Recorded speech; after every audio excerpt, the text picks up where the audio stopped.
بسم اللہ الرحمن الرحیم۔ جمعہ کی رات اور جمعہ کے دن دونوں میں سورہ کہف پڑھنے کے بڑے فضائل احادیث میں وارد ہوئے ہیں۔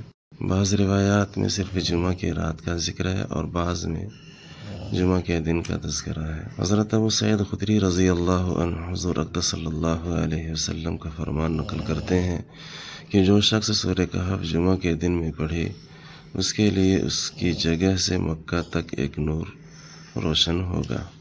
جس نے سورہ جمعہ کے دن سورہ کہف پڑھی اس کے لیے 2 جمعوں کے درمیان نور روشن ہو جاتا ہے۔ اسی طریقے سے ایک روایت ہے، رسول اللہ صلی اللہ علیہ وسلم نے فرمایا، جس شخص نے سورہ کہف جمعہ کے دن پڑھی اس کے لیے اس کی جگہ سے مکے تک ایک نور روشن ہوگا۔ اس لیے ہم سب کو جمعہ کے دن سورہ کہف پڑھنے کا معمول بنانا چاہیے۔ یہ معمول بنانا مستحب ہے، کوئی فرض اور واجب نہیں ہے، اس کا اہتمام کرنا چاہیے۔